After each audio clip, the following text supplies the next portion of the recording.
Eu vou falar hoje sobre um dia de silêncio.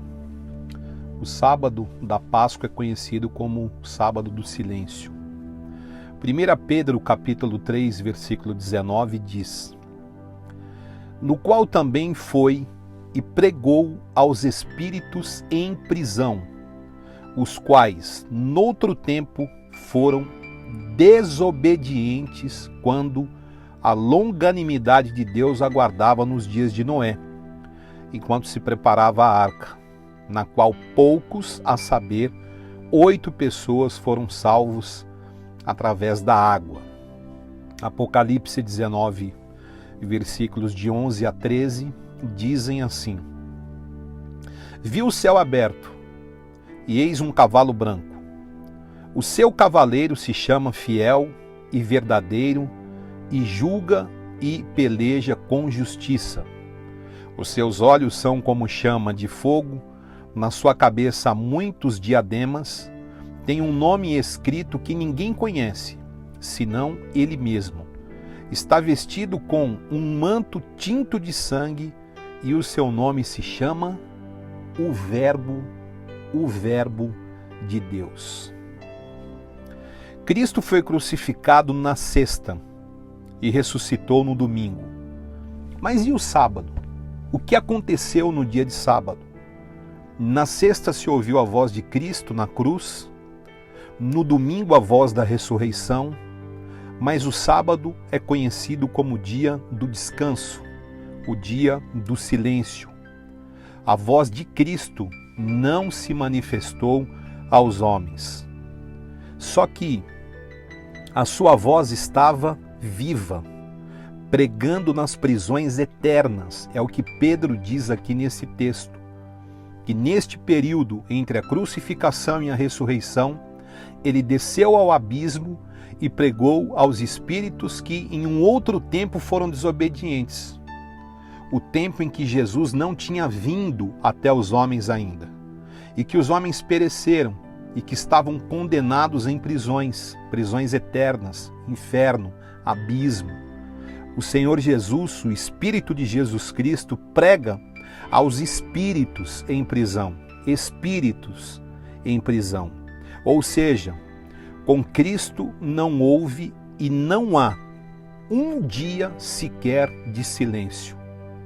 Ele é, Jesus Cristo, a materialização da voz de Deus aqui na terra. E ele quebrou o silêncio profético 3 vezes. Preste atenção, ele quebrou o silêncio profético 3 vezes.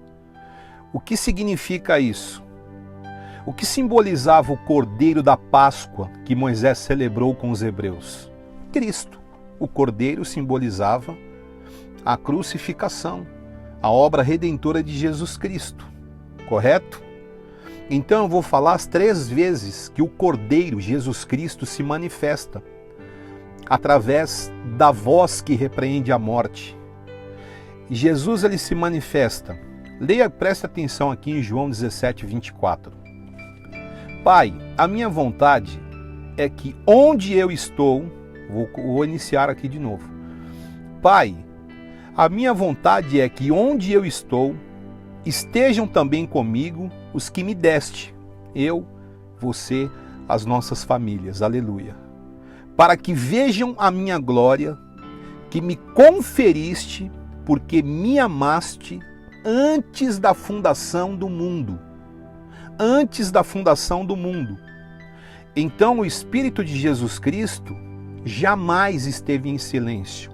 Desde a fundação do mundo, até a quebra da escravidão no Egito e depois na quebra do silêncio profético intertestamentário conhecido. E aí o Senhor Jesus, no dia que aparentemente, o único dia que aparentemente a voz de Cristo se calou, ele estava pregando aos espíritos cativos em prisões eternas. Então os 3 períodos do silêncio aos ouvidos carnais, aos homens, aos seres humanos, foi antes de fundar o mundo. O Espírito de Deus estava em silêncio até que Gênesis 1:1, a voz de Deus se manifesta. E com ele, a voz triúnica, O Pai, o Filho e o Espírito Santo estavam na fundação do mundo. E a voz dos três se manifesta em uma.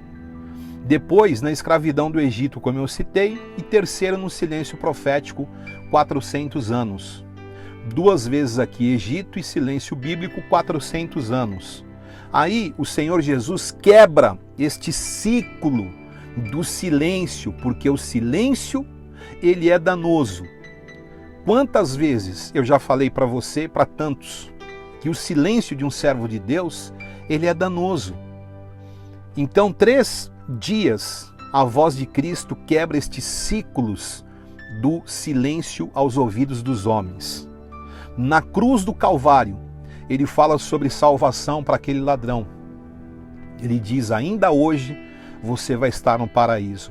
Ele diz a João, eis aí a sua mãe, eis aí o seu filho.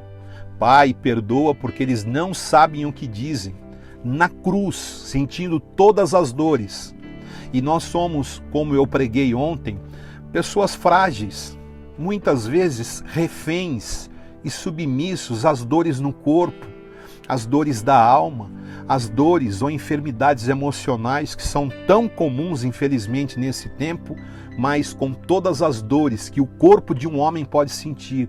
A voz de Cristo se manifestou na sexta. A voz de Cristo se manifesta pela segunda vez no sábado. A voz de Cristo falando aos espíritos em prisões eternas. Ele quebra as prisões daqueles que creram no poder da sua voz. E no terceiro dia, a voz que está ecoando viva, forte, sólida até a eternidade, para sempre, a voz da ressurreição no domingo. Nunca se calou.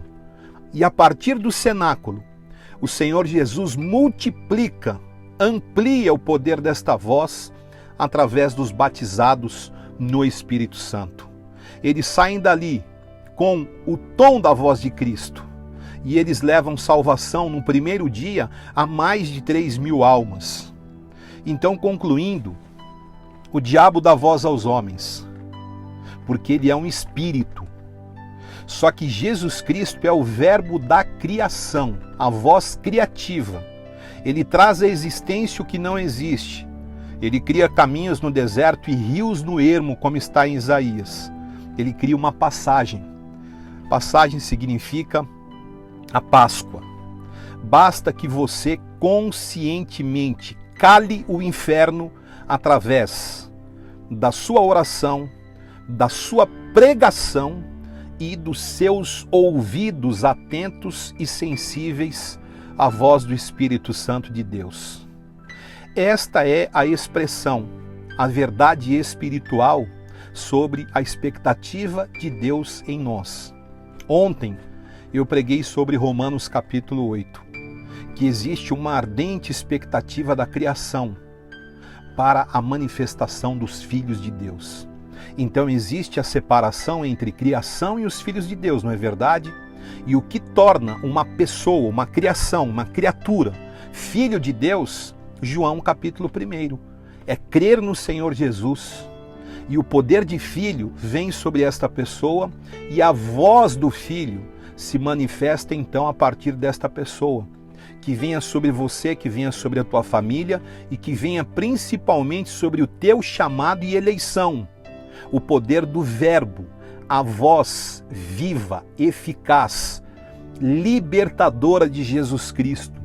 Que você saia desta mensagem hoje fechando todas as possibilidades da voz do inferno que se incrusta nas tuas deformações emocionais, nas tuas fragilidades espirituais, na ausência da tua profundidade espiritual no conhecimento de Deus, na desatenção, na desassociação, no distanciamento, na insensibilidade. A voz de Deus vai ficando fraca e muitas vezes a voz do inferno vai falando alto.